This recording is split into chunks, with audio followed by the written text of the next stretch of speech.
আমাদের বিচ্ছেদটা কিন্তু অন্যরকম। না আমি তোমাকে ঘৃণা করতে পারবো, না তুমি আমাকে ঘৃণা করতে পারবা।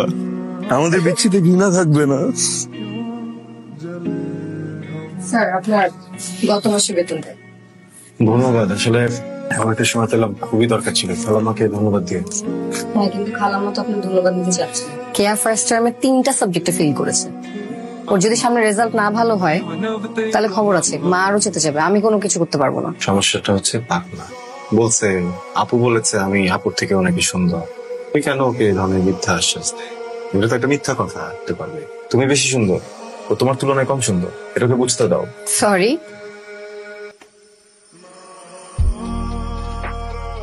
এই খামটা বাসে যে একটু সাবধানে সুন্দর করে খুলবেন। আচ্ছা স্যার, আপনি প্রতিদিন একই শার্ট পরে আসেন কেন বলেন তো? 14টা একই রকম দেখতে নিয়ে ফেলেছি। বুঝলাম। আপনাকে আমার অনেক ভালো লাগে। ভালো লাগে বললে ভুল হবে। আমি আপনাকে অনেক ভালোবাসি, আপনি ঘাবড়াবেন না। আর একটা কথা, নিজের থেকে মনের কথা জানাচ্ছি বলে অন্যরকম ভাববেন না। এই কবির, হ্যাঁ আমার সর্বনাশ হয়ে গেছে। হ্যাঁ কি হয়েছে তো? আমার ছাত্রীটা আছে না, কেয়া, কেয়ার ওই বড় একটা বোন আছে, বেতনের খাম দিছে। হ্যাঁ, খামের ভিতরে টাকা আর ওই যে খাম আর টাকার মাঝখানে একটা প্রেমপত্র ঢুকাই দিছে। ভাই আমি প্রেমপত্র দিছে শিক্ষককে, মানে ছোট বোনের শিক্ষককে প্রেমপত্র ধরা দিছে। ভাই এইরকম একটা সর্বনাশের লেগা গত 3 বছর বিভিন্ন জায়গায় ঘুরতেছি, যে সর্বনাশটা আমার হয় না কেন? একজন শিক্ষক নামে আমি কিভাবে আমার ছাত্রীর বড় বোনের সাথে প্রেম করবো? অনৈতিক না বিষয়টা? এত স্যার আসে না কেন জানি না। ওয়েট, আমার স্যার আসতেছে না, তুমি এত চিন্তিত কেন? পরীক্ষা যে বারবার ফেল করিস তো জিজ্ঞেস করবো না স্যার কেন আসতেছে না? এতদিন আসেননি কেন? আসলো। ও জাহিদ, তুমি কি ব্যাপার বাবা? তুমি কদিন ধরে আসতেছো না? কে কিছু করছে নাকি? তোর কথা বলে যাবে? হ্যাঁ হ্যাঁ বাবা, আসো আসো। কথা তো আমার সাথে বলার কথা, আমার মায়ের সাথে কি? বাসা পাল্টে ফেলেছি, মিরপুরে শিফট হচ্ছি। তো তাতে কি হয়েছে? আমি ভাবছিলাম যে আমি কেয়াকে পড়াবো না। ঢাকা শহরে ট্রাফিকের অবস্থা তো আপনি জানেন, দেরি হয়ে যাবে আসতে।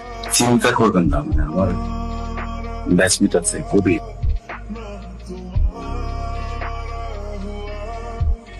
হ্যালো, কে বলছেন? আসসালামু আলাইকুম, আমি জাহিদ বলছি। আপনি আমার নাম্বার কোথায় পেলেন? তুমি কল করেছিলে একবার, আমি পড়াতে যাইনি, তখন সেভ করে রেখেছিলাম নাম্বারটা। সেভ করেছেন? এক কাজ করেন, ডিলিট করে দেন। আপনার তো আমার নাম্বার দরকার নেই। Renuma, hello hello hello. হ্যাঁ বলেন, শুনছি। তোমার সাথে দেখা করতে চাই। দেখা করার তো কোনো দরকার নেই। আপনি তো বুঝিয়ে দিয়েছেন, আপনি তো আমার বোনকে পড়ানো বন্ধ করে দিয়েছেন, আইটি টিচার দিয়ে দিয়েছেন। মানে তো অ্যান্সারটা আমি বুঝেই গিয়েছি। রেনুমা, আমার কথা শোনো, একটু ভাবো, ভাবলে বুঝতে পারবে। মিথ্যা না বললে কেন পড়াবো না এটার কারণ বলাটা কঠিন হয়ে যেত। এখন যেহেতু কেয়াকে আর পড়াচ্ছি না, তাই বিষয়টা আমার কাছে আর অন্যায় মনে হচ্ছে না। বাবা মারা গেছেন যখন আমার বয়স 21, মা আছেন বাড়িতে। অনার্সটা পাশ করতে না অনেক বেশি কষ্ট হয়ে গেছে। আমার মামা বা চাচা কোনোটাই নেই তো, তাই স্ট্রাগল করতে হচ্ছে, চাকরিটা হচ্ছে না। আমার মা মানুষের বাসায় কাজ করতেন, তারপরেও অনেক সাহায্য করেছেন আমাকে। ভালোবাসা আমার মতো শূন্য পকেটের ছেলেদের জন্য না। এরকম মোটেও বলবেন না, ভালোবাসা সবার জন্য। আমি আপনার সবকিছুই খেয়াল করেছি। আমি কিন্তু বাকি প্রেমিকদের মতো প্রতিদিন রেস্টুরেন্টে নিয়ে যেতে পারবো না। রঙে চা খেয়ে নিব, রঙের দোকানেও কিন্তু চা খেয়ে ডেট করা যায়। ভালো কোনো উপহার দিতে পারবো না। ফুটপাত থেকে ছোট একটা কানের দুল বা যে কোনো কিছু দিলেই হবে, কিন্তু মন থেকে দিতে হবে।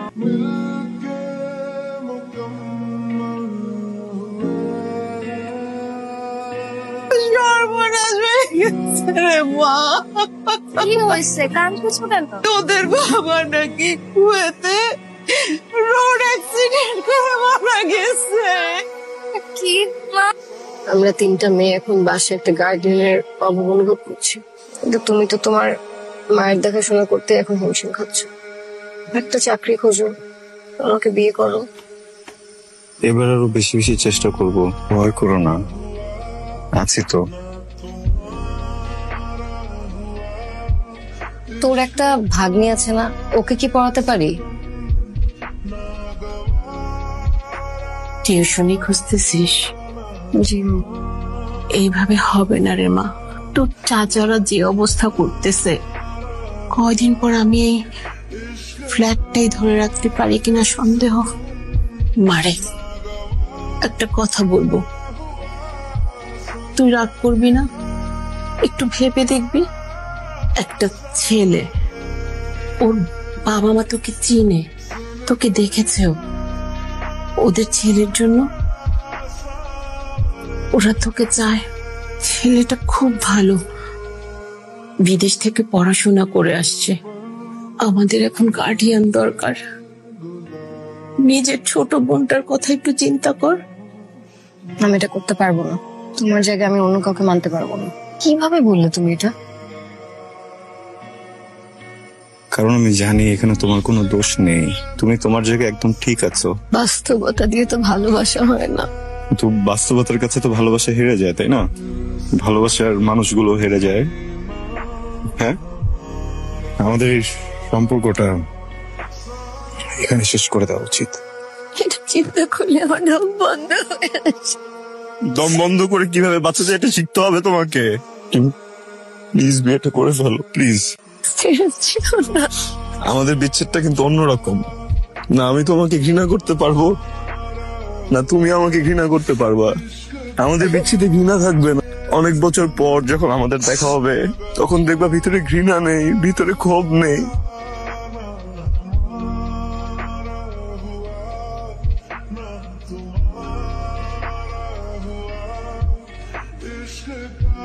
আমি এখনো কিছু অর্ডার করিনি। ম্যাম, স্যার বললো আপনি কফি খেতে পছন্দ করেন, তাই আপনার জন্য কফি পাঠিয়েছি। কোন স্যার?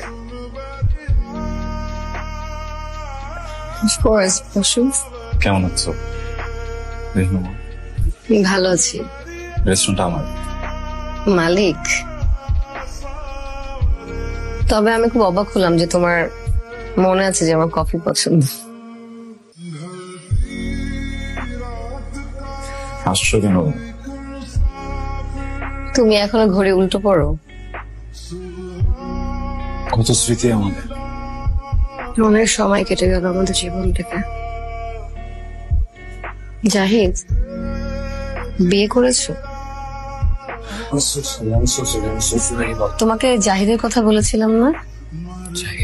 জাহিদ। ও আচ্ছা, হ্যালো জাহিদ ভাই। কেমন আছো? ভালো। আপনার গল্প অনেক শুনেছি। আমি তো পরিচয় করি রাহাত, আমার হাজবেন্ড। তুমি তো উত্তরটা দিলে না। বিয়ে করেছো? দুটো বাচ্চা আছে আমার। মাশাআল্লাহ। আজ তাহলে আসি, অনেক বছর পর দেখা হয়ে খুব ভালো লাগে। আমারও ভালো লাগলো।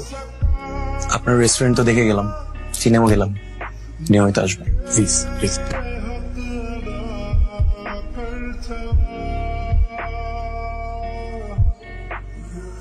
মা, বাবা, তোর কাছে বিনীত অনুরোধ, তুই এই মেয়েটাকে দেখ। মেয়েটা খুব ভালো, বিয়ে তো করতেই হবে বাবা। প্রতিদিন সে ডাকেনি